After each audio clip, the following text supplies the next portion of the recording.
Don in London, hello. It's July 19th, 2009. My video is all about recovery from addiction, either to substance or behaviour, or both substance and behaviour. My addictive substance over the years turned out to be alcohol. Don't know when I crossed the line into being an addict, or maybe I was from the start. I was always capable of it. And I grew up in a family where alcohol was freely available and utilised mainly by my father to take the edge off life, or the edge off whatever he was doing. He was a very disappointed individual, mainly, and he taught me how to drink, and for that I'm thankful, because I actually believe that every single drink I took helped me get to where I am today. And that may sound a bit weird, but one of the things that was said last night in the meeting of AA, that's Alcoholics Anonymous, the fellowship which I don't speak for, never will, never can, but I speak about what happens for me and what makes my recovery work. So just to fill in the detail before I go too far into what happened last night, what helped me? Family, community, professionals, a fellowship, and it's as simple as that. Being included in life again rather than excluded, isolated and fearful. So in the last days, if you like, of my drinking, I was extraordinarily fearful, and I got to a place where I realised that one moment of clarity happened in all of this. I woke up one morning, one January cold morning with the frost outside, but bright sunlight, and I realised it could not get any worse. I'd done everything I could to try and stop drinking on my own, and I couldn't. And for the first time in my life I said, I can't do this alone. And it was the first time I realised that life is about inclusion, that we don't work independently, and we're not always out there to get the best we can for ourselves, but to be a part of, somewhere in the middle of all those extremes of behaviour we can have.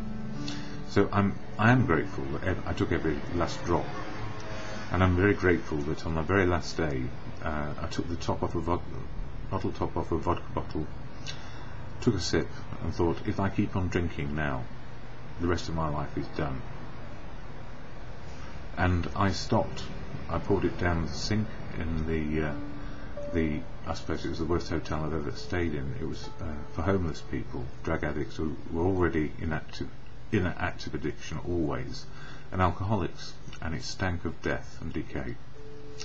That's where it took me, and I can remember that night vividly.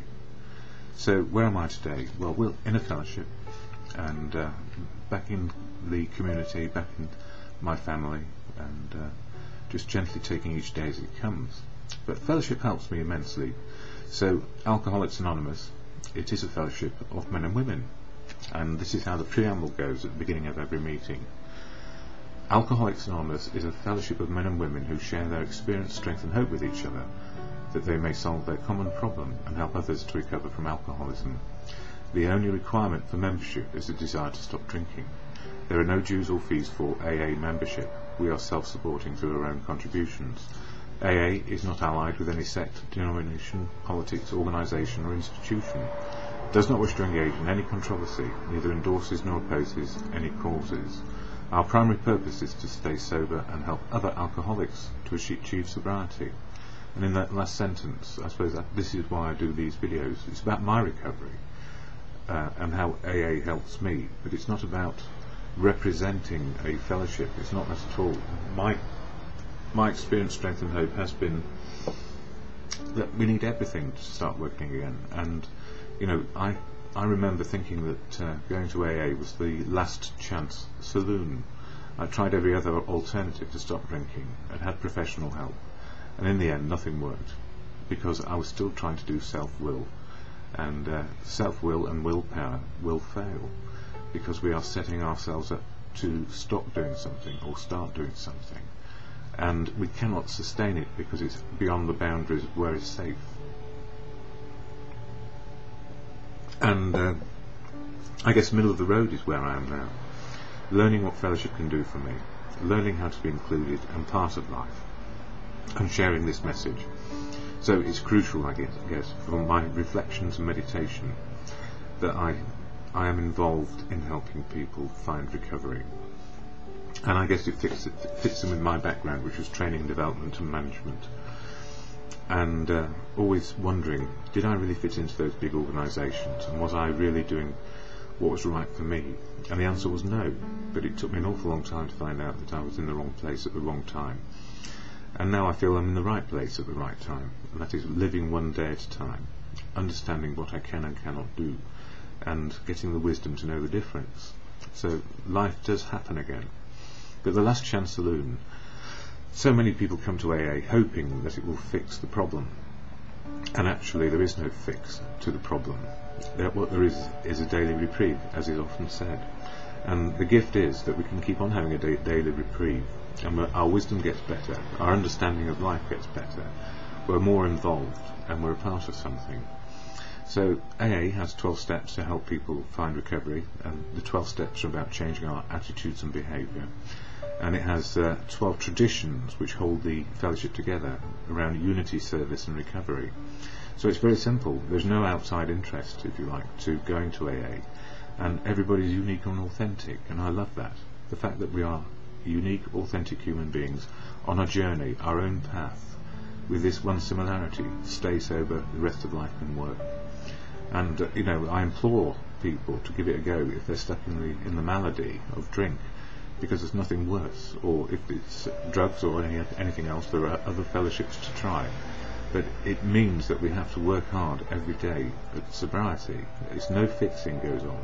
We can fix ourselves any time. Just go to an off-licence or a pub, take a drink, and then see where life goes. And it goes downhill very quick, as I know from my experience. But I can't speak for you, and I can't speak for anybody else. So I'm just making sure that's very clear.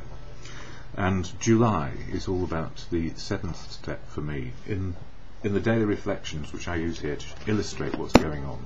This one gives it a daily page, if you like, and most of July it covers step 7, and that's about doing something about our shortcomings. And in my case, my defects of character is highlighted in step 6, where fear, very facing and utilising my ego. And these days I see courage, faith and confidence as better tools in the toolkit, if you like. Finding the courage, faith and confidence to keep on going soberly about what I can and cannot do. So in the daily reflections, or rather last night, yes, a newcomer, many people shared what it's like to be new, because we're there to help the newcomer make a good judgment about whether to come back or not. And we can get right up ourselves, as they say. We can get very complicated in our expression. So the simple message is, if you keep coming back long enough, you're only going to get the understanding of how to be powerless over alcohol and never want to touch it again, and keep on living. And it's as simple as that. It's very easy to elaborate. But for July 19th, it says here, false pride. Many of us who thought ourselves religious awoke to the limitations of this attitude. Refusing to place God first, we had deprived ourselves of His help. Or, as I see it, God and good conscience. Good conscience is the connection we have to humanity. Many false notions operate in false pride.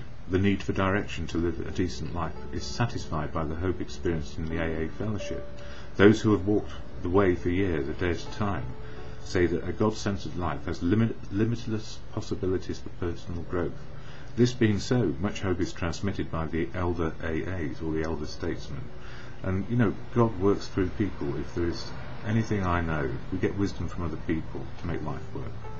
So the higher power for me is whatever you choose it to be for yourself. And my higher power, I don't know whether I'm an agnostic, an atheist or a believer. It can change depending on life experience. And finally it goes on to say, I thank my higher power for letting me know that He works through other people, and I thank Him for our trusted servants in the fellowship who aid new members to reject their false ideals and to adopt those which lead to a life of compassion and trust. The elders in AA challenge the newcomers to come to so they can come to believe. I ask my higher power to help my unbelief, and I'm always struck by the serenity prayer which helps me with my day. God or in good conscience. Oh, well, I've lost my plot. God grant me the serenity to accept the things I cannot change, courage to change the things I can, and the wisdom to know the difference, even with a senior moment in mind. Yes, just for today.